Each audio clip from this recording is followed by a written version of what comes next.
Directors గురించి తెలుసుకుందామా first? ఓకేనా? ఈయన మన సిఎండి గారండి, మిస్టర్ ఉమేష్ సింగ్లా.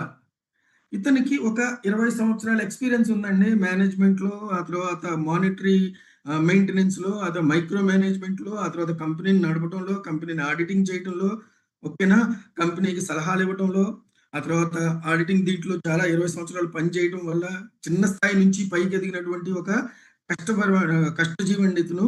ఈ రోజున మేము అక్కడికి వెళ్ళినప్పుడు కూడా ఒక కంపెనీకి సిఎండిగా ఉంటూ ఈ కంపెనీకి ఇంకా 2-3 కంపెనీస్ని రన్ చేస్తున్నటువంటి ఒక వ్యక్తి ఎంత ఆర్భాటంగా అట్టహాసంగా ఉండాల్సింది పోయి మనందరితో కలిసి ఎలా ఇన్వాల్వ్ అయ్యారు అని అన్నది మనం అందరం చూసుంటాము. ఓకేనా? అటువంటి ఒక super super super down to earth attitude ఉన్నటువంటి ఒక సిఎండి మన దగ్గర ఉండటం అని అన్నది మన కష్టాల్ని, మనం పడేటటువంటి ఏదైతే కష్టం ఉందో, సక్సెస్ ఉందో వాటిని గుర్తించడానికి మనతో పాటు ఉండటం అని అన్నది నిజంగా నిజంగా నిజంగా మనకి అదృష్టం అండి. ఈయన ఉమేష్ గారు ఉండటం అని అన్నది. ఆ రోజున అక్కడికి వెళ్ళినప్పుడు మనకు దొరికినటువంటి ట్రీట్మెంట్ ఏదైతే ఉందో ఇవన్నీ కూడా దాన్ని ఎస్టాబ్లిష్ చేసేటటువంటి ప్రాసెస్ అన్నమాట. ఆ తర్వాత ఇంకొక డైరెక్టర్ గారు వచ్చేసేసి ఆయన సిఎండి గారండి. ఆయన రోల్ అన్నమాట. అది మన కంపెనీలో రోల్ అన్నమాట. యాక్చువల్‌గా ఇద్దరు కూడా మేనేజింగ్ డైరెక్టర్సే అకార్డింగ్ టు ది గవర్నమెంట్ అన్నమాట. కాకపోతే the role that they are going to play in our company is ఆయన సిఎండి గాను, మన అంకుష్ వత్స్ గారు డైరెక్టర్ గాను ఇచ్చేస్తారనమాట. ఓకేనా? ఈయన ఇదేంటి అని అంటే, సార్ నేను చెప్పాను కదా మన కంపెనీ ఏదైతే ఉందో ఇది గ్రూప్ ఆఫ్ కంపెనీస్. అందులో ఒక మెయిన్ కంపెనీ వచ్చేసేసి అయోనియా అనేటటువంటి కంపెనీ. కంపెనీ చేయడంలో, ఆ తర్వాత హాస్పిటాలిటీ ఇండస్ట్రీలో ఈవెంట్ మేనేజ్మెంట్లో నిన్న జరిగినటువంటి ఈవెంట్ మొత్తం కూడా ఆయన ఆధ్వర్యంలోనే జరగడం అన్నది జరిగింది. చాలా ఎక్స్పీరియన్స్ ఉన్నటువంటి వ్యక్తి అనమాట. దాదాపు 10 సంవత్సరాల ఎక్స్పీరియన్స్ ఉంది. యంగ్ అండ్ ఎనర్జెటిక్ పర్సన్ అనమాట. అన్ని రకాలైనటువంటి పనుల్ని అన్ని వైపుల నుంచి చూసుకుంటూ అంతా ఎక్కడ కూడా ఏ రకమైనటువంటి చిన్న అపప్రద జరగకుండా, ఏ రకమైనటువంటి ప్రాబ్లం రాకుండా మనందరినీ చూసుకున్నటువంటి వ్యక్తి. అదేవిధంగా మన కంపెనీని చూసుకోబోతున్నటువంటి వ్యక్తి, మనకి ఏ రకమైనటువంటి ఇష్యూస్ రాకుండా మన అంకుష్ వత్స్ గారు అనమాట. ఓకేనా? ఆ తర్వాత వీళ్ళిద్దరే డైరెక్టర్స్ అని చెప్పి ఎవరు చెప్పాలి సార్ మనకి అని అంటే గవర్నమెంటే చెప్పాలి కదా. వాళ్ళు డిసైడ్ చేస్తేనే కదా. డైరెక్టర్స్ ఐడెంటిఫికేషన్ నెంబర్ అనేది ఒకటి ఉంటుంది సార్ గవర్నమెంట్లో. వీళ్ళిద్దరి పేర్లు ఉండవన్నమాట. వీళ్ళిద్దరికి ఏంటి అని అంటే ఈయనే ఈ కంపెనీ యొక్క డైరెక్టర్ అని చెప్పి గవర్నమెంట్ ఎలా గుర్తిస్తుంది అని అంటే ఈ డిఐఎన్ నెంబర్తో గుర్తిస్తుంది అనమాట. దానికి ఎఫిలియేట్ అయ్యి వాళ్ళ సంతకాలు అన్ని కూడా మొత్తం కూడా వాళ్ళ ఫోటో, వాళ్ళ సంతకాలు అన్ని కూడా దానికి ఎఫిలియేట్ అయ్యి ఉంటాయి అనమాట. ఆ డిఐఎన్ నెంబర్ని ఇక్కడ మనకి ఇవ్వడం జరిగింది. మీరు చూడొచ్చు ఆ డిఐఎన్ నెంబర్ ఏదైతే ఉందో అంకుష్ వత్స్ గారిది అయితే 108384113, ఆ తర్వాత ఉమేష్ సింగల్ గారిది 03565142. ఇది మనకి ఎంసీఏ యొక్క వెబ్సైట్ లో మనం చూడొచ్చండి దీన్ని. ఓకేనా? ఆ తర్వాత ఇప్పుడు మన కంపెనీకి అందరూ లీగాలిటీస్ అని చెప్పి అడుగుతూ ఉంటారు కదా. సార్ నేను ఇక్కడ ఒక విషయం చెప్తాను సార్. చాలా మందికి మీ కంపెనీ లీగలేనా అనేటటువంటి అలా అడిగేటటువంటి వాళ్ళకి అసలు లీగాలిటీ అంటే ఏంటి? ఏది ఉంటే లీగల్ మన కంపెనీ, ఏది లేకపోతే ఇల్లీగల్ అవుతుంది, ఇది కూడా తెలియదు సార్ వాళ్ళకి. చాలా మందికి తెలియదు. నేను ఫస్ట్లో చెప్పాను కదా సార్, ఈ ప్రోడక్ట్ పనిచేస్తుంది అని చెప్పి ఇండస్ట్రీ మొత్తం చెప్తుంది. కానీ ఈ ప్రోడక్ట్ ఎందుకు పనిచేస్తుందో చెప్పేది ఎవరు అని అంటే మన న్యూయంగ్, ఆ తర్వాత మన టీమ్ లయన్స్. అది మన యొక్క డిస్టింగ్విష్డ్ నేచర్ అనమాట. అది మన డిస్టింగ్విష్డ్ క్యారెక్టర్ అనమాట. మిగతా వాళ్ళందరి నుంచి వేరుగా, అందరికంటే ఎక్కువగా సక్సెస్ని తీసుకొస్తున్నటువంటి ఒక విషయం ఏదైతే ఉందో, ఒక క్యారెక్టరిస్టిక్ ఏదైతే ఉందో, ఒక యాటిట్యూడ్ ఏదైతే ఉందో అదేంటి అని అంటే ఇది లీగల్. ఎందుకు లీగల్, ఎటువంటి చెప్తాం సార్. వీళ్ళందరికీ తెలియదు. చాలా మంది సార్ మీకు డబ్ల్యూహెచ్ఓ సర్టిఫికేషన్ ఉందా అని చెప్పి అడిగిన వాళ్ళు కూడా ఉన్నారు నాకు. సో డబ్ల్యూహెచ్ఓ సర్టిఫికేషన్స్ ఇస్తుందా అని అన్నది వాళ్ళకి తెలియదండి. డబ్ల్యూహెచ్ఓ ఏ సర్టిఫికేషన్స్, ఏ లైసెన్స్లు ఇవ్వదండి. ఏ సర్టిఫికేషన్ ఎవ్వరికి ఇవ్వదన్నమాట. అది సర్టిఫైయింగ్ కంపెనీ, సర్టిఫైయింగ్ ఆర్గనైజేషన్ కాదు అది. ఓకేనా? సో మనం అర్థం చేసుకోవాల్సింది ఏంటి అంటే అసలు లీగాలిటీస్లో అంటే లీగాలిటీస్లో ఏముంటాయి అని అన్నది ఒకటి, అది ఏ సర్టిఫికెట్ దేనికి సంబంధించింది అని అన్నది ఒకటి. ఇవి రెండు కూడా మనం ఈ రోజు చూద్దాం సార్. మొదటిది వచ్చేసేసి మన కంపెనీ యొక్క రిజిస్ట్రేషన్ డీటెయిల్స్ సార్. ఇవి కావాలి అని అంటే మీరు నోట్ చేసుకోండి. అందుకని నేను ఇక్కడ నెంబర్లుగా ఇవ్వడం జరిగింది మన వాళ్ళు. ఓకేనా? ఈ సిఐఎన్ నెంబర్ అంటే కంపెనీ ఐడెంటిఫికేషన్ నెంబర్. మన కంపెనీ పేరుతో ఉండదండి. మన రికార్డ్స్ లో కంపెనీ ఇండియన్ గవర్నమెంట్ యొక్క రికార్డ్స్ లో ఉండేటటువంటి యూనిక్ నెంబర్ అన్నమాట. ఈ నెంబర్ ఇంకా ఏ కంపెనీకి ఉండదు అనమాట. ఓకేనా? U47720 PB2025 PTC 063786786 the whole number. ఓకేనా? కంపెనీ పాన్ కార్డ్ నెంబర్ వచ్చేసి AAKCN 2490C అండి. కంపెనీ యొక్క ట్యాన్ నెంబర్, దీని గురించి కూడా నేను చెప్తానండి. ఇవన్నీ మీరు నోట్ చేసుకోవడానికి సెపరేట్ గా చూపించాను. ఆ తర్వాత దీని ఫొటోస్ కూడా మీరు చూడొచ్చు సార్. ఏదైతే మన కంపెనీ యొక్క పాన్ నెంబర్ ఉందో ఆ పాన్ నెంబర్ ఇదేనమాట. ఓకేనా? దాని యొక్క ప్రూఫ్. ఆ తర్వాత ట్యాన్ నెంబర్. ఈ ట్యాన్ నెంబర్ ఎందుకంటే సార్, మన కంపెనీ మనం ఎవరైనా మనకి ఇన్కమ్ ఇచ్చేటప్పుడు టీడీఎస్ కట్ చేస్తుందండి. టీడీఎస్ కట్ చేసేటటువంటి అవకాశం ఎవరికి ఉంటుంది అని అంటే ఈ ట్యాన్ నెంబర్ ఉన్న వాళ్ళకి మాత్రమే ఉంటుంది. ఇన్కమ్ ట్యాక్స్ వాళ్ళు ఇస్తారనమాట. ఇది ట్యాన్ నెంబర్ లేకుండా ఏ కంపెనీ అయినా సరే మీకు చాలా కంపెనీలు సార్, నేను చాలా కంపెనీస్ చూశాను నేను. వాళ్ళు ఏం చేస్తారు అని అంటే మీ దగ్గర నుంచి టీడీఎస్ అయితే కట్ చేస్తారు, కానీ వాళ్ళు డిపాజిట్ చేయరు. వాళ్ళు అక్కడ డిపాజిట్ చేయరు. డిపాజిట్ చేయాలి అని అంటే వాళ్ళకి ఈ ట్యాన్ నెంబర్ ఉండాలి. ఈ ట్యాన్ నెంబర్ ఉంది అని అంటే వాళ్ళ మీద లెవీ అయ్యేటటువంటి చాలా చాలా రకాలైనటువంటి రూల్స్, రెగ్యులేషన్స్ అవన్నీ ఉంటాయి. వాటన్నిటికీ భయపడి వాళ్ళు ఏం చేస్తారు అని అంటే మీ దగ్గర నుంచి కట్ చేస్తున్నాం అని చెప్పి చెప్తారు, కానీ వాళ్ళు రిమిట్ చేయరనమాట. గవర్నమెంట్ లో దాన్ని ఇచ్చారనమాట. కానీ మన కంపెనీకి ఆ ట్యాన్ నెంబర్ తో మనం స్టార్ట్ చేయడం అనేది నిజంగా ఒక అదృష్టం అనమాట. ఓకేనా? ఈ ట్యాన్ నెంబర్ కూడా మన కంపెనీ తీసుకోవడం జరిగింది. ఆ ట్యాన్ నెంబర్ యొక్క ఇది కూడా నేను ఇందాక మెన్షన్ చేయడం జరిగింది. ఆ తర్వాత ఇది మన కంపెనీ ROC అంటే రిజిస్ట్రార్ ఆఫ్ కంపెనీస్. ఇది సెంట్రల్ గవర్నమెంట్ యొక్క ఇది దేని కింద నడుస్తుంది అని అంటే మినిస్ట్రీ ఆఫ్ కన్స్యూమర్ అఫైర్స్. ఎందుకంటే మన ప్రోడక్ట్ బేస్డ్ కాబట్టి కన్స్యూమర్ అఫైర్స్ అనేటటువంటి ఒక ఇది ఉంది కదా, వింగ్ ఉంది కదా మన ఇండియన్ గవర్నమెంట్ లో. అదొక మినిస్ట్రీ అనమాట. దానికి అఫిలియేట్ అయ్యి నడిచేటటువంటి దీంట్లో మన కంపెనీ పేరుతో new young marketing private limited అనేటటువంటి కంపెనీతో రిజిస్టర్ అయినటువంటి సర్టిఫికేట్ అనమాట ఇది. ఓకేనండి? ఏదైతే సర్టిఫికేట్ ఇప్పుడు మీరు ఇది చూస్తున్నారో ఇది ఇంతకు ముందు కొంతమంది కీ లీడర్స్ కి, కొంతమంది మెయిన్ లీడర్స్ కి కూడా ఇది ఇంతకు ముందే పాస్ ఆన్ చేయడం జరిగింది. ఓకేనా? ఇందులోనే మన కంపెనీ యొక్క పాన్ నెంబర్ ఉంటుంది, ట్యాన్ నెంబర్ ఉంటుంది. ఆ తర్వాత CIN number, company identification number కూడా ఇందులోనే ఉంటుంది. మీరు కావాలి అని అనుకుంటే MCA వెబ్సైట్ లో కూడా మీరు దీన్ని you can cross check, no issue.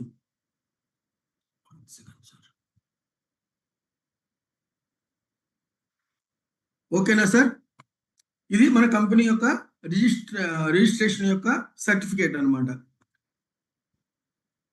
ఇకపోతే మన కంపెనీ బిజినెస్ చేయాలి అని అంటే గవర్నమెంట్ దగ్గర నుంచి మనం తీసుకోవాల్సినటువంటిది, ఏదైనా సేల్స్ చేయాలి అని అంటే గవర్నమెంట్ దగ్గర నుంచి తీసుకోవాల్సినటువంటి ఒక లైసెన్స్ అనమాట. ఈ లైసెన్స్ లేకుండా గవర్నమెంట్ దగ్గర ఈ ప్రోడక్ట్ ఏదైతే ఉందో ఆ ప్రోడక్ట్ ని సేల్ చేయటం అన్నది చేయకూడదు. కాబట్టి మనం ఆ సర్టిఫికేషన్ అన్నది చేయటం అన్నది జరిగింది. ఏదైతే మనం ఇప్పుడు చూస్తున్నామో అదే సర్టిఫికేట్ అనేది GST నెంబర్ కూడా ఇందులో డిస్ప్లే చేయటం అన్నది జరిగింది. ఇవన్నీ కూడా PDF రూపంలో మీకు అందించబడతాయి సార్. ఇది PPT కోసం చెన్నై చేసి ఇచ్చేసాం కాబట్టి PDF చేసినప్పుడు ఇంకొంచెం క్లియర్ గా మీకు కనపడేటట్టుగా చేసి పంపించడం I will do it sir, no issue.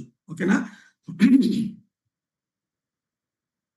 ఇప్పుడు ఏ విధంగా అయితే కంపెనీలో ఏది మన రిజిస్ట్రార్ ఆఫ్ కంపెనీలో, తర్వాత MCAలో అంటే MCAలో అంటే మినిస్ట్రీ ఆఫ్ కన్స్యూమర్ అఫైర్స్ లో మన ఇద్దరు డైరెక్టర్స్ కి CIN నెంబర్ తో గుర్తింపు ఉంటుందో అదే విధంగా GST లో కూడా ఈ ఫరం కి వీళ్ళిద్దరు డైరెక్టర్స్, ఈ ఇద్దరు డైరెక్టర్స్ లో వీళ్ళు సిగ్నేటరీ అథారిటీ, తర్వాత వీళ్ళందరూ లెక్కలన్నీ చూసేవాళ్ళు, ఇవన్నీ సబ్మిట్ చేయాల్సింది వీళ్ళందరూ వీళ్ళే అనేటటువంటి ఒక ఐడెంటిఫికేషన్ ఉంటుంది సార్ అది. ఓకేనా? అది GSTకి సంబంధించి ఇవి రెండు అనమాట. అంటే GST అనేటటువంటి సర్టిఫికేషన్ లో కూడా ఆ సర్టిఫై చేసేటప్పుడు, ఆ సర్టిఫికేషన్ తీసుకునేటప్పుడు ఈ కంపెనీ యొక్క MD ఎవరు, వాళ్ళ యొక్క పేరేంటి, వాళ్ళ రోల్ ఏంటి, వాళ్ళు ఎక్కడి నుంచి ఏంటి అని మొత్తం చెప్పాల్సి వస్తుంది. ఆ చెప్పినప్పుడు ఇచ్చినటువంటి ఇదే ఈ సర్టిఫికేషన్ అనమాట. ఓకేనా? GST వాళ్ళు ఇచ్చినటువంటి ఇదనమాట. ఆ తర్వాత MSME అండి, అంటే micro and small and medium enterprise వాళ్ళకి, అటువంటి కంపెనీస్ పెట్టే వాళ్ళకి ఇండియన్ గవర్నమెంట్ కంపల్సరీగా ఇందులో రిజిస్ట్రేషన్ చేసుకోమని చెప్పేసి దీనికోసం ఒక ప్రత్యేకమైనటువంటి మినిస్ట్రీ కూడా పెట్టిందండి, MSME అనేటటువంటి మినిస్ట్రీ. ఇది ఫైనాన్షియల్ గా తీసుకునేటటువంటి నిర్ణయం అనమాట. ఫైనాన్షియల్స్ గా ఈ కంపెనీకి ఏదన్నా ఇది అవసరం ఉంటే అది ఫైనాన్షియల్స్ గా మేము మేడ్ ఇన్ ఇండియా అనేటటువంటి ప్రోగ్రామ్ లో అనమాట. ఇది మేము ఈ కంపెనీకి సపోర్ట్ గా ఉంటాము అని చెప్పేసి మన కంపెనీని రికగ్నైజ్ చేస్తూ మన కంపెనీకి ఇచ్చినటువంటి ఒక సర్టిఫికేషన్. మనకు కావాలి అని అనుకుంటే లోన్ కోసం వెళ్ళొచ్చు సార్ ఇది. అంతేకాకుండా ముందు చూపుతో మన కంపెనీ వాళ్ళు తీసుకున్నటువంటి ఇంకొక సర్టిఫికేట్ అన్నమాట. అంటే మనం ప్రొడక్ట్స్‌ని ఎందుకనంటే మనం ఇంగ్రీడియెంట్స్ అన్నీ కూడా సార్ మనం బయట నుంచి తెప్పిస్తున్నాము. ఆ తర్వాత ఏదైతే మనం ఇంపోర్ట్ చేసుకుంటున్నామో ఆ ఇంగ్రీడియెంట్స్ అన్నీ కూడా క్వాలిటీ ఉన్నటువంటి ఎక్స్ట్రాక్ట్స్ కాబట్టి అవి మనం ఇండియన్‌వి వాడట్లేదు కాబట్టి ఇండియాలో ఉండేటటువంటి ఇవి ఏంది అనంటే మీరు రూపాయి సేమ్ ప్రొడక్ట్ రూపాయికి దొరుకుతుంది, రూ. 10కి దొరుకుతుంది, రూ. 100కి దొరుకుతుంది. ఆ రకమైనటువంటి మార్కెట్‌లో మనం ఉన్నాము. ఓకేనా? I am not degrading anything about the Indian market అండి. బట్ ఫర్ ది పర్ఫెక్షన్ అండి. మన ప్రోడక్ట్‌కి ఎంత రిజల్ట్ రావడానికి కారణం ఇందులో వాడేటటువంటి ఇంగ్రీడియెంట్స్ అన్నీ కూడా ప్రపంచం మొత్తం మీద ఎక్కడ బెస్ట్‌గా దొరుకుతాయో అక్కడి నుంచి మనం తీసుకోవాలి అని చెప్పి అనుకున్నటువంటి ఒక సదుద్దేశంతో మనందరికీ మంచి రిజల్ట్స్ రావాలి అనేటటువంటి సదుద్దేశంతో ఇప్పుడు దాకా ఏ కంపెనీ చేయనటువంటి ఒక సాహసాన్ని చేసి తెప్పిస్తుంది కాబట్టి దానికి ఇక నుంచి అఫీషియల్‌గా ఇంపోర్ట్ లైసెన్స్. మరి ఎక్స్‌పోర్ట్ ఎందుకు తీసుకున్నారు అనంటే, సార్ మనం ఆల్రెడీ అనౌన్స్ చేశాం సార్. మన కంపెనీ ఒక ఇండియన్ కంపెనీగా ఉంటూనే దీన్ని ఇంటర్నేషనల్‌గా తీసుకెళ్లాలనేటటువంటి ఒక ఉద్దేశంతో ముందే దానికి కావాల్సినటువంటి ప్రిపరేషన్స్ అన్నిటిని కూడా ఫస్ట్ ఇండియాలో గెలిచి ఆ తర్వాత మనం స్ప్రెడ్ అవ్వబోతున్నామనండి. We are going to spread our wings across the countries అన్నమాట. కాబట్టి బీ రెడీ అండి. Be ready. Be ready. ఇకపోతే ఇంతవరకు సార్ కంపెనీకి రావాల్సినటువంటి గవర్నమెంట్ నుంచి రావాల్సినటువంటి ఏ రకమైనటువంటి బిజినెస్ చేసుకోవడానికి సర్టిఫికేషన్స్, రిజిస్ట్రేషన్స్ అవి కూడా ఎక్కడ జరిగినాయి? ఎవరి ద్వారా జరిగినాయి? ఆ తర్వాత దానికి ఉన్నటువంటి ఐడెంటిఫికేషన్ నంబర్స్ ఏంటి? ఇవన్నిటిని కూడా మనం చూడడం అన్నది జరిగింది. ఓకేనా? ఇప్పుడు మన కంపెనీ యొక్క ఆ ప్రొడక్ట్ ఉన్నటువంటి సార్ ప్రతి దానికి కంపెనీ యొక్క ఎంటిటీ వేరు. ప్రొడక్ట్ వచ్చేసేసి ప్రొడక్ట్ యొక్క విధానం వేరు. ప్రొడక్ట్‌కి కూడా సర్టిఫికేషన్స్ కావాలి. ఆ ప్రొడక్ట్‌కి ఎటువంటి ప్రొడక్ట్ ఇది? దీన్ని ఎక్కడ తయారు చేస్తున్నారు? వాడేటటువంటి ఇంగ్రీడియెంట్స్ ఎటువంటివి? ఇది ఎంత సేఫ్? వీటన్నిటికి సంబంధించినటువంటి సర్టిఫికేషన్స్ కావాలి. ఈ సర్టిఫికేషన్స్ గురించి ఇంతకు ముందు కూడా మనం మాట్లాడుకున్నాము. అలా మాట్లాడుకునేటటువంటి ప్రాసెస్‌లో ఇది 100% న్యాచురల్ అని, ఆర్గానిక్ అని ఇవన్నీ మనం చెప్పుకోవడం అన్నది జరిగింది. జీఎంఓ అని ఇవన్నీ చెప్పుకోవడం జరిగింది. అలా చెప్పుకోవడానికి కారణం ఏంటి అనంటే మనం వాడుతున్నటువంటి ఇంగ్రీడియెంట్స్ ఏవైతే ఉన్నాయో ఆ ఇంగ్రీడియెంట్స్ అన్నీ కూడా మనం వాళ్ళ దగ్గర నుంచి వాడుతున్నాం కాబట్టి వాళ్ళ సర్టిఫికేట్‌ని మన సర్టిఫికేట్‌గా మనం చూపించుకోవడం జరిగింది. For a change, for a growth, for a confirmation, for building the confidence of the nation and not only Indian people. దేశం మొత్తం కూడా చూడాల్సినటువంటి సర్టిఫికేట్స్ ఈ రోజున ఇప్పుడు మీ ముందుకు రాబోతున్నాయండి. అది మొదటిది అందరూ అడిగేది, అందరికి తెలిసింది. అందరూ కూడా దీని గురించి అడుగుతారనమాట. వాళ్ళకి అది ఒక్కటే తెలుసనమాట. ఫుడ్ ప్రొడక్ట్ అని అంటే ఇదొక్కటి ఉంటే చాలు. ఇంకా మిగతాది ఏది అడగరనమాట. కానీ అడగకపోయినా కూడా మనం తెలుసుకొని వాళ్ళకి చెప్తామండి. అదొచ్చేసేసి మొదటిదొచ్చేసేసి ఎఫ్ఎస్ఎస్ఏఐ అనమాట. Food safety and standards authority of India వాళ్ళు ఇచ్చినటువంటి మన ప్రొడక్ట్‌కి ఇచ్చినటువంటి ఒక సర్టిఫికేట్ అనమాట. ఇందులో ఎఫ్ఎస్ఎస్ఐ వచ్చింది అని అనంగానే వాళ్ళందరూ ఇదేంటి కేవలం పంజాబ్ నుంచే కదా వచ్చింది. ఇండియా మొత్తానికి ఎలా ఇచ్చేస్తారు అని చెప్పి అడుగుతారేమో సార్. వాళ్ళకి చెప్పండి సార్ ఈ ఫాస్కాస్ అనేటటువంటి దాని గురించి చెప్పండి సార్. అంటే ఫుడ్ సేఫ్టీ కాంప్లయన్స్ సిస్టమ్ అనేటటువంటిది ఇండియా మొత్తానికి ఇంతకుముందు ఈ ఫుడ్ ప్రొడక్ట్స్‌కి లైసెన్సింగ్ అథారిటీ ఎలా ఉండేది అనంటే ఏ స్టేట్‌కి ఆ స్టేట్ ఉండేది. ఆర్ఓసీస్ ఏవైతే ఉన్నాయో రిజిస్ట్రార్ ఆఫ్ కంపెనీస్ ఏవైతే ఉన్నాయో అక్కడి నుంచి ఉండేది సార్. అక్కడికెళ్ళి ఎవరైనా సరే మన ఇండియాకి తీసుకుంటే నేను నా ఏరియాలో నేను చెప్తున్నాను సార్. ఇక్కడొచ్చేసరికి మనకి మచిలీపట్నంలో ఉండేది. అక్కడికెళ్ళి నేను ఫుడ్ ప్రొడక్ట్ యొక్క లైసెన్స్ నేను తెచ్చుకున్నాననమాట. నేను ఒకప్పుడు ఏపీ ఫుడ్ సప్లిమెంట్స్ అనేటటువంటి కంపెనీని నేను రన్ చేసేటప్పుడు నా లైసెన్స్ నేను అక్కడి నుంచి తెచ్చుకోవడం అనేది జరిగింది. ఆ తర్వాత దీన్నేం చేశారంటే ఇండియా మొత్తానికి అవకతవకలు జరుగుతున్నాయి అని చెప్పేసేసి, ఇవన్నీ జరుగుతున్నాయి అని చెప్పేసేసి మొత్తం ఏకంగా ఒకే విండో కిందకి తీసుకురావడం అనేది జరిగింది. అదే ఫాస్కాస్ అనమాట.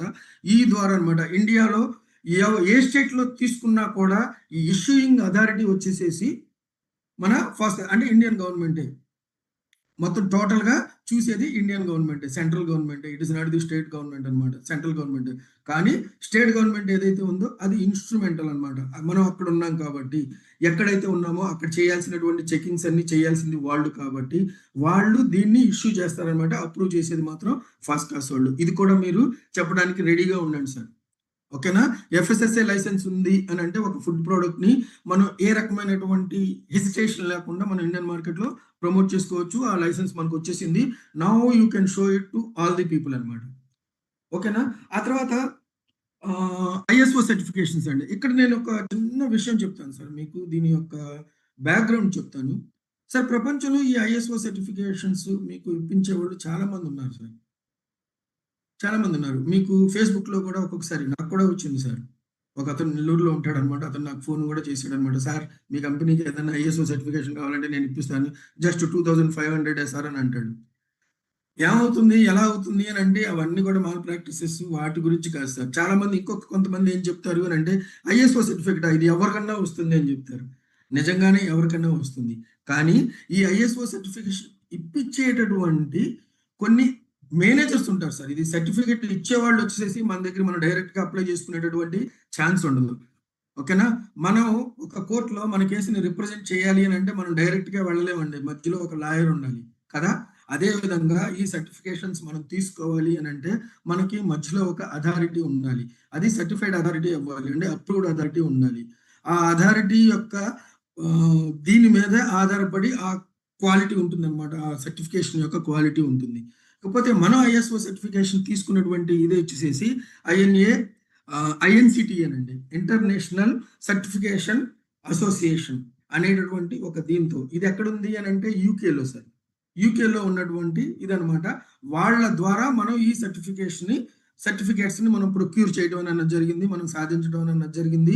వీళ్ళు దీన్ని చూసేటటువంటి విధానం, వీళ్ళు దీన్ని ఇష్యూ చేసేటటువంటి విధానం కొంచెం స్ట్రింజెంట్‌గా, కొంచెం కన్‌స్ట్రెయింట్స్‌తో కొంచెం సీరియస్‌గా ఉంటుందనమాట. కాబట్టి మన సర్టిఫికేట్ ఏదైతే ఉందో it is a valid and proven అనమాట. కాబట్టి ఇందులో ఈ సర్టిఫికేట్ తీసుకోవడానికి ఏంటి అని అంటే క్వాలిటీ మేనేజ్మెంట్‌కి ఇచ్చేటటువంటి సర్టిఫికేట్ అనమాట. ఐఎస్ఓ 9001 2015 సార్ అందరూ ఈ సర్టిఫికేట్ గురించి చెప్పేటప్పుడు ఐఎస్ఓ సర్టిఫికేట్ అంటారు. ఐఎస్ఓలో చాలా రకాలైనటువంటి నంబర్స్ ఉన్నాయి సార్. ఒక్కొక్క దానికి సంబంధించినటువంటి సర్టిఫికేట్ అనమాట అది. ఇందులో మనం తీసుకున్నటువంటి ఈ ఐఎస్ఓ 9001 2015 అనేటటువంటి ఈ సర్టిఫికేట్ ఏదైతే ఉందో ఇది దేనికి సంబంధించింది అని అంటే మన కంపెనీలో క్వాలిటీ మేనేజ్మెంట్ ఎలా చేస్తున్నారు? ఏ విధంగా వీళ్ళు క్వాలిటీని ఇస్తున్నారు? ఈ క్వాలిటీ ఇవ్వడంలో వీళ్ళు తీసుకునేటటువంటి విధానాలేంటి? వీళ్ళు పాటిస్తున్నటువంటి పద్ధతులేంటి? ఇవన్నీ చూసిన తర్వాత ఇచ్చేటటువంటి ఒక ఇదనమాట. ఇది ఇవ్వడానికి 3 సంవత్సరాలు ఇస్తారు సార్. కానీ ప్రతి ఇయర్ వీళ్ళొచ్చేసేసి ఈ 3 సంవత్సరాలు కూడా ప్రతి సంవత్సరం వీళ్ళొచ్చేసేసి ఈ సర్వేలెన్స్ అనేది చేస్తారనమాట. మేము ఇంతకు ముందు చూసినప్పుడుది ఇప్పుడు కూడా అలానే ఉందా? లేదా? ఏమన్నా మార్చారా? వీళ్ళు డిటీరియరేట్ చేశారా? ఏమన్నా తగ్గిచ్చారా? అడ్జస్ట్‌మెంట్‌లు చేస్తున్నారా? మాల్ ప్రాక్టీసెస్ ఏమన్నా చేస్తున్నారా? అన్నది చూడడానికి ఎవ్రీ ఇయర్ వీళ్ళొస్తారనమాట. ఈ పర్టిక్యులర్స్ అన్నీ కూడా మీకు ఈ సిస్టమ్‌లోనే ఈ సర్టిఫికేట్‌లోనే దొరుకుతాయనమాట. చాలా మందికి ఓపిక ఉండదు సార్ చూడడానికి. వాళ్ళకి మనం చెప్దాం. వాళ్ళేదన్నా అడిగారు అనంటే, ఒక్క మాట వాళ్ళు అడిగారనుకోండి మీరు 10 సమాధానాలు చెప్పండి సార్. మళ్ళీ వాళ్ళ నోరు లేవదు. వాళ్ళకి తెలియనే తెలీదు సార్ ఇండస్ట్రీకి మనం ఈసారి చాలా గట్టిగా చెప్దాం సార్. ఓకేనా? ఇంకొక సర్టిఫికేట్ సార్. ఇదొచ్చేసేసి ఐఎస్ఓ 22000 2018 ఇది దేనికి చేస్తారు అనంటే, మనది ఒక ఫుడ్ ప్రొడక్ట్ అండి. ఈ ఫుడ్ ప్రొడక్ట్ అది ఐఎస్ఓ 9001 అదొచ్చేసేసి క్వాలిటీ మేనేజ్మెంట్. ఎటువంటి పరిస్థితుల్లో దీన్ని తయారు చేస్తున్నారు అని అన్నది. ఇదొచ్చేసేసి ఫుడ్ సేఫ్టీ మేనేజ్మెంట్ ఎలా చేస్తున్నారు? అంటే అడల్టరేషన్ జరగకుండా ఇందులో ఏ రకమైనటువంటి ఇవి పొల్యూటెంట్స్ కావచ్చు, ఇంకేదన్నా కావచ్చు. మనం ఏం చేస్తామండి? ఇదంతా చేసేది మన ఆఫీస్‌లో చేస్తామని అనుకుందాం. అంటే ఐ మీన్ మ్యానుఫ్యాక్చరింగ్ ప్రిమిసెస్‌లో చేస్తామని చెప్పి అనుకుందాం. అక్కడ ఉండేటటువంటి పరిస్థితులు ఎలా ఉన్నాయి? అది కలిపేటప్పుడు కావచ్చు, అమాల్గమేషన్ చేసేటప్పుడు కావచ్చు, ఏమైనా ప్రాసెస్‌లో ఎక్కడైనా సరే ఏదైనా లూప్ హోల్ ఉందా? అటువంటనమాట. ఎటువంటి జాగ్రత్తలు తీసుకోవటం వల్ల వీళ్ళు ఫుడ్ సేఫ్టీని మనకి ఇవ్వగలుగుతున్నారు అని అన్నది చూసి ఇచ్చేటటువంటి సర్టిఫికేషన్ అనమాట ఇది. ఓకేనా? ఆ తర్వాత జీఎంపీ అండి. GMP certificate. జీఎంపీ సర్టిఫికేట్ ఏంటి అనంటే ఇది ఇది దేనికిస్తారు అంటే గుడ్ మ్యానుఫ్యాక్చరింగ్ ప్రాక్టీసెస్ అన్నమాట. ఇది కూడా ఇచ్చేది ఇండియన్ గవర్నమెంటే. ఇది ఎలా ఇస్తారు అనంటే ఇది దేనికిస్తారు అనంటే ఏ ప్రోడక్ట్ అయితే మనం తయారు చేస్తున్నామో అది ఎటువంటి పరిసరాల్లో తయారు చేస్తున్నాము అనేటటువంటి ఒక విధానానికి ఇది ఇస్తారనమాట. దీని గురించి మీకు చెప్పాలి అనంటే ఒక చిన్న సెంటెన్స్‌లో చెప్పేసేసి ముందుకెళ్తాను సార్. అదేంటి అనంటే ఫర్ ఎగ్జాంపుల్ ఈ రూమ్‌లో నేను ఆ ప్రోడక్ట్ తయారు చేస్తున్నాననుకోండి. ఈ రూమ్‌లో ఉండేటటువంటి గాలి యొక్క క్వాలిటీ అన్నీ మొత్తం ఏ టు జెడ్ లెక్కేస్తారు. ఈ రూమ్ బయటది కూడా లెక్కేస్తారు. ఇవి 2 ఒకేలాగా ఉన్నాయంటే మీకు జీఎంపీ రాదు. బయట వాతావరణానికి మీరు ఎక్కడైతే తయారు చేస్తున్నారో అక్కడ ఉన్నటువంటి వాతావరణానికి, ఇక్కడ ఉన్నటువంటి పరిస్థితులకి, టెంపరేచర్ అన్నీ కూడా ఏ టు జెడ్ అన్నీ కూడా డిఫరెంట్‌గా ఉండాలండి. ఇక్కడ ప్యూర్‌గా ఉండాలనమాట. ఇంక్లూడింగ్ ఎయిర్ అనమాట. అటువంటి పరిస్థితులు ఉంటేనే జిఎంపి సర్టిఫికేట్ ఇవ్వడం అనేది జరుగుతుంది. అటువంటి ఒక ప్రిమిసెస్ లో మన ప్రోడక్ట్ తయారవుతోంది అని చెప్పేసి ఏ రకమైనటువంటి పొల్యూటెంట్ ఇందులో ఇదయ్యేటటువంటి సడన్ గా కావచ్చు, లేకపోతే యాక్సిడెంటల్ గా కావచ్చు జరిగేటటువంటి అవకాశం లేదు అనేటటువంటిది. ఈ రూమ్ లోకి వెళ్ళాలి అని అంటే ఇంతకు ముందు మనం కరోనాలో చూసామండి. ఆ వార్డులోకి వెళ్ళాలి అని అంటే 1కి 6 ఇదేసుకుని వెళ్తారు వెళ్ళేవాళ్ళు. ఏంటి యాప్ట్రామ్స్ అవన్నీ మొత్తం కట్టుకొని ఇవన్నీ కట్టుకొని వెళ్తారు కదా. ఆ రకమైనటువంటి పరిస్థితుల్లో లోపలికి వెళ్ళాల్సి వస్తుంది అనమాట. అటువంటి ఒక సర్టిఫికేషన్ అనమాట ఇది. ఇది అట్మోస్ట్ సేఫ్టీ వచ్చేది. ఆ తర్వాత ఈ సర్టిఫికేట్స్ అన్నిటికంటే నాకు ఇష్టమైనటువంటిది పర్సనల్గా సార్ నాకు ఇష్టమైనటువంటి ఒక సర్టిఫికేట్ అనమాట ఇది. ఎఫ్ఎస్ఎస్ఏ సర్టిఫికేట్ మీరు 100 యూనిట్ ఇది చూస్తే 100 ఫుడ్ ప్రోడక్ట్స్ మీరు మార్కెట్లో చూస్తే ఆ 100కి ఉంటుంది సార్.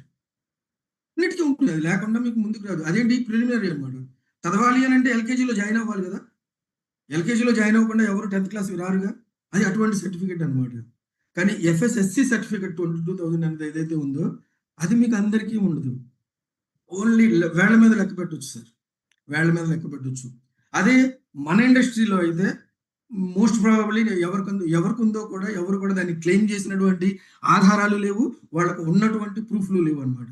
అటువంటిది ఫర్ ది ఫస్ట్ టైం అని చెప్పి నేను చెప్పొచ్చాము. ఫర్ ది ఫస్ట్ టైం అనమాట.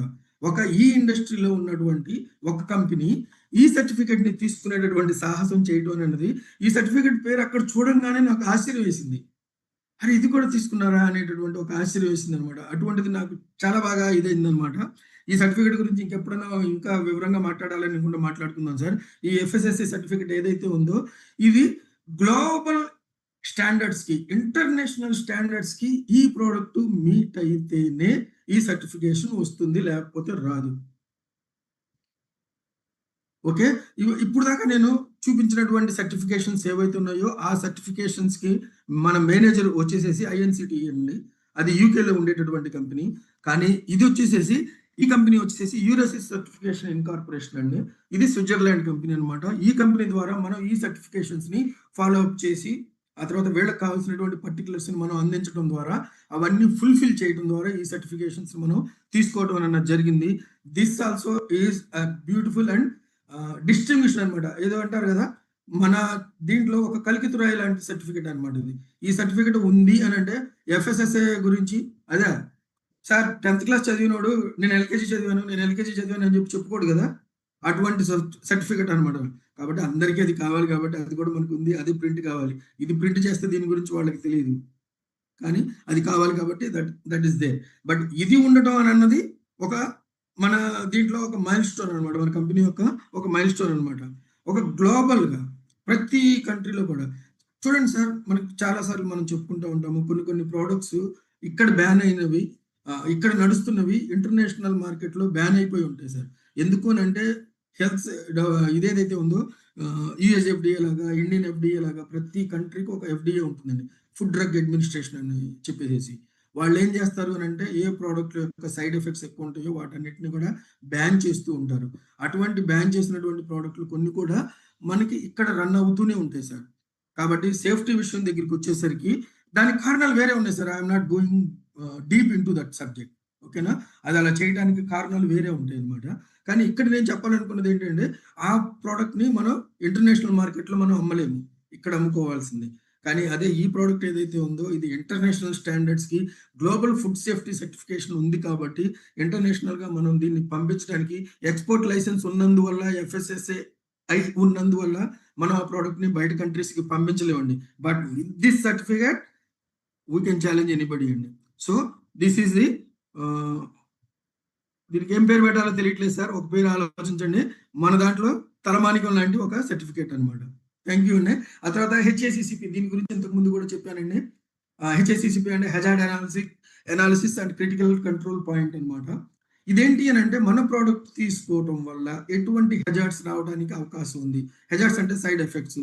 హెజార్డ్స్ అంటే ఏంటి, ఏదన్నా అన్వాంటెడ్ హెల్త్ ప్రాబ్లమ్స్ ఏదన్నా రావచ్చా, అన్ఫోర్సీన్ ఏదన్నా రావచ్చా, మొత్తం చూడడానికి బయట నుంచి చూడటానికి ఇది సేఫ్ గానే కనపడుతుంది. కానీ ఎటువంటిదైనా రావచ్చా అని అన్నది సైంటిఫిక్‌గా చూసి ఆ క్రిటికల్ పాయింట్స్ ఏవైతే ఉన్నాయో వాటన్నిటిని కూడా సాటిస్ఫై అయిన తర్వాత అన్నిటికి రైట్ టిక్కులు పడిన తర్వాత మాత్రమే ఇవ్వబడేటటువంటి ఒక సర్టిఫికేట్ అన్నమాట. కాబట్టి మన ప్రొడక్ట్ సేఫ్ అనేటటువంటిది ఎవరు సర్టిఫై చేశారు సార్? హెచ్ఏసీసీపీ వాళ్ళు. ఓకేనా? ఆ తర్వాత కోషర్ సర్టిఫికేట్ సార్. సరే ఇంటర్నేషనల్ మార్కెట్‌లో మనం పంపించాలి అనంటే ఇదొక సర్టిఫికేట్ సార్. ఈ సర్టిఫికేట్ ఉంది అనంటే మిగతావేమీ ఆలోచించరు చాలామంది. This is the international practice అన్నమాట. యాక్చువల్‌గా ఈ కోషర్ సర్టిఫికేట్ ఏంటి అనంటే జ్యూస్ ఉంటారు కదా సార్! జ్యూస్ యూదులు అంటారు వాళ్ళని. అంటే ఇజ్రాయెల్ వాళ్ళు. వాళ్ళు తయారు చేసినటువంటివి అన్నమాట. ఇది ఏదైనా సరే ఇప్పుడు ఎఫ్ఎస్ఎస్ఏ ఉంది సార్. ఎఫ్ఎస్ఎస్ఏ లైసెన్స్ దేనికి సంబంధించిందంటే కేవలం ఫుడ్ ఇంగ్రీడియంటా కాదా అని అన్నది ఒకటే చూస్తుంది. దాని యొక్క లిమిటేషన్ అంతవరకే. అది చూసి అది సర్టిఫికేషన్ ఇచ్చేస్తుంది. ఆ తర్వాత ఐఎస్ఓ ఉంది. అది తయారు చేసేటటువంటి పరిస్థితులు బాగున్నాయా లేదా అన్నది చూస్తుంది. అది చూసి సర్టిఫికేషన్ ఇచ్చేస్తుంది. కానీ కోషర్ సర్టిఫికేట్ రావాలి అనంటే ఈ 2 ఉంటేనే ఇస్తుంది సార్ ఇది. ఈ 2 లేకపోతే ఇవ్వదు. దీని సోర్స్ కూడా చూస్తుంది. ఎక్కడి నుంచి తీసుకొస్తున్నారు? ఎంత స్ట్రింజెంట్‌గా చూస్తుంది అనంటే అందుకని ఈ ముద్ర ఏదన్నా ప్రొడక్ట్ మీద ఉంది అనంటే కళ్ళు మూసుకొని ఇంటర్నేషనల్ మార్కెట్‌లో అందరూ కూడా ప్రతి ఒక్కళ్ళు కూడా ఇంక వేరేది ఏమీ ఆలోచించరు. వేరేది ఏమీ ఆలోచించరనమాట. అలా తీసేసుకునేటటువంటి ఒక సర్టిఫికేట్ అనమాట ఇది. Kosher certificate. అది కూడా మన కంపెనీకి రావడం అన్నది నిజంగా చూడండి సార్. ఈ రోజు దాకా ఒక సర్టిఫికేట్ ఉందా? ఒక సర్టిఫికేట్ ఉందా? ఒక సర్టిఫికేట్ ఉందా? అని చెప్పి అడుగుతుంటే మనం వస్తుంది ఆగండి అని అంటే ఇప్పుడేమొచ్చింది sir? Flood of certificates. Flood of certificates అండి. To establish the companies standard, to establish the products standard and to establish with which we are going ahead. ఎటువంటి కంపెనీతో మనం ముందుకు వెళ్తున్నాము అనేటటువంటి ఒక ఫ్యాక్ట్ ని ఎస్టాబ్లిష్ చేయడానికి ఈ రోజు మనం చూస్తున్నటువంటి ఈ విషయం, ఈ జూమ్ మీటింగ్ ఏదైతే ఉందో గుర్తుపెట్టుకోవాల్సినటువంటిది ఒక ఇది సార్. అంతేకాకుండా ఆర్గానిక్ సర్టిఫికేట్ సార్. దీని గురించి మన అందరికీ తెలుసు. ఇంతకు ముందు కూడా మనం మాట్లాడుకున్నాము. మనం వాడేటటువంటి అన్ని అన్ని అన్ని ఇంగ్రీడియెంట్స్ కూడా ఆర్గానిక్ ఆర్గానిక్ అనంటే ఏ రకమైనటువంటి పెస్టిసైడ్స్, ఏ రకమైనటువంటి ఎరువులు ఇవేమీ వాడకుండా నేచురల్‌గా తీసుకున్నటువంటి వాటి నుంచి, పండించినటువంటి వాటి నుంచి, హార్వెస్ట్ చేసినటువంటి వాటి నుంచి ఎక్స్ట్రాక్ట్ చేసినవి ఇవన్నీ కూడా అనేటటువంటి ఒక సర్టిఫికేషన్ అన్నమాట.